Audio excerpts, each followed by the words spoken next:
Good day everyone, my name is Raven M. De Leon. So for today, our topic is about ADDIE Model.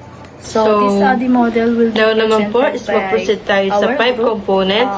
We have leader Rachel Magpok, Raven M. De Leon, and of course Lovely Dacocos.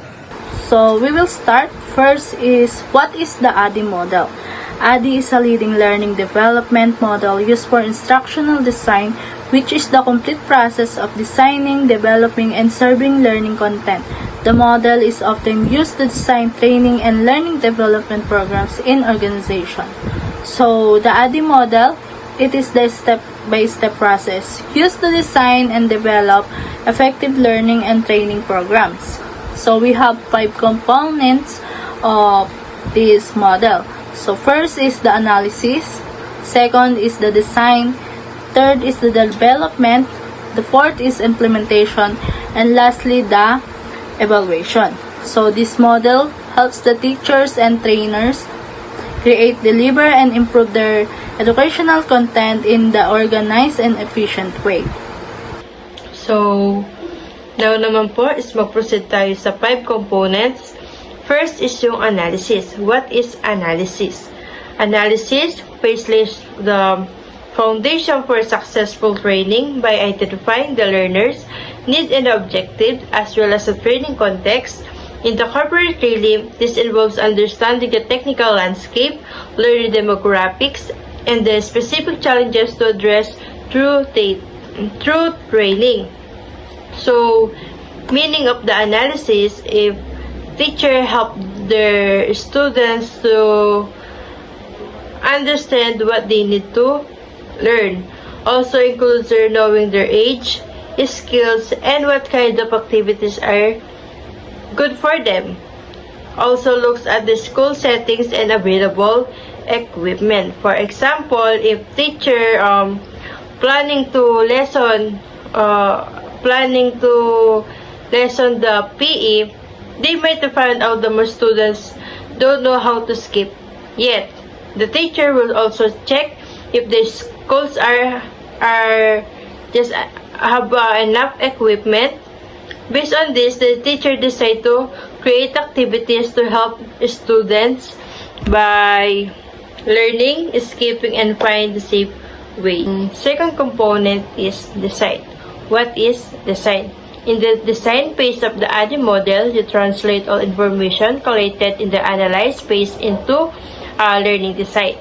An outline is created that structures the learning intervention and specifies learning objectives for each workshop or lesson. This will include the strategy delivery method.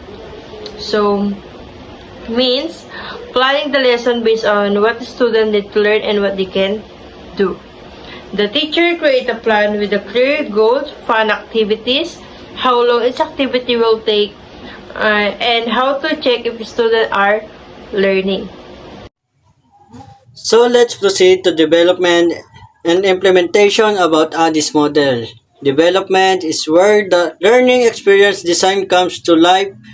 This phase involves the creation of the training materials including multimedia content, assessment, and learning activities. It emphasizes the importance of tailoring and content to meet the learner's preference and the learning objective established in the design phase.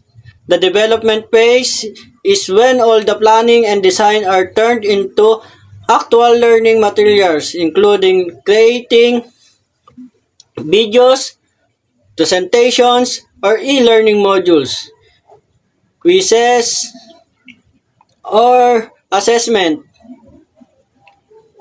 worksheet or manuals.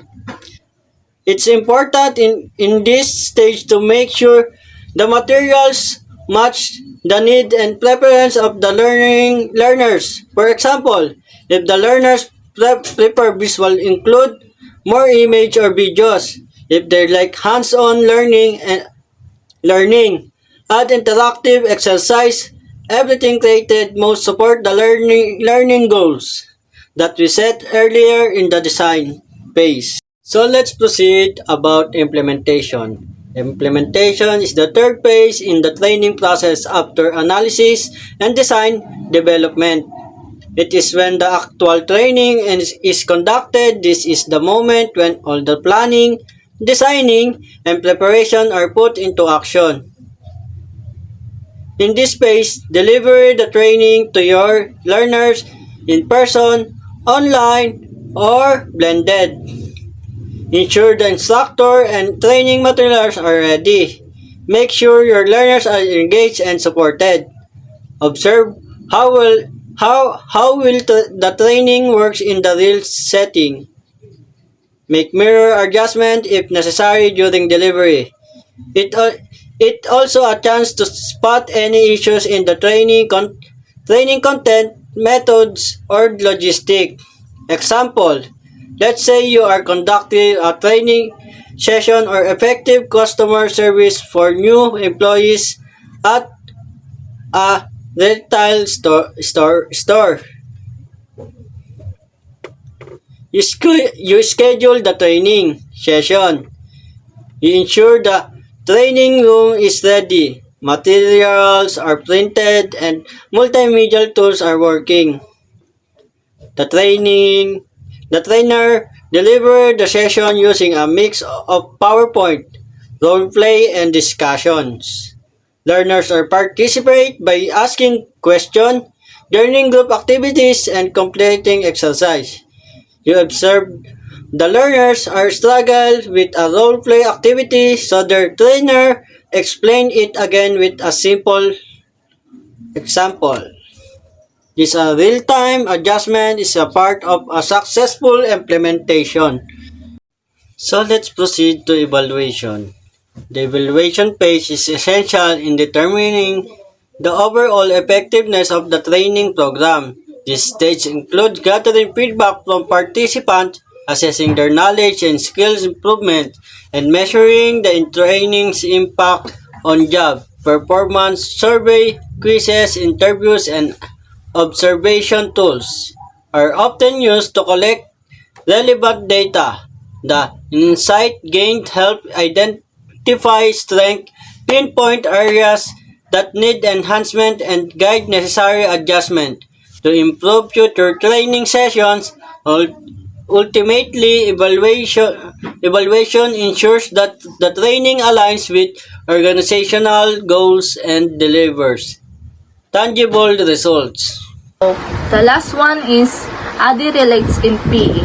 The ADDIE model helps physical education teachers plan and deliver effective lesson. It is also involves analyzing student need, designing activities, developing materials, implementing the lesson, and also evaluating student progress.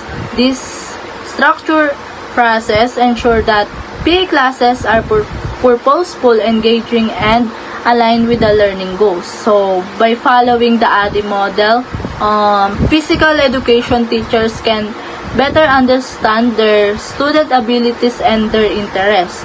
So, create the targets and engaging activities, and also provide a meaningful instruction. So, each phases of this ADDIE model, from analysis to evaluation, ensure that students not only enjoy PE but also develop their skills like teamwork, their fitness, and their discipline.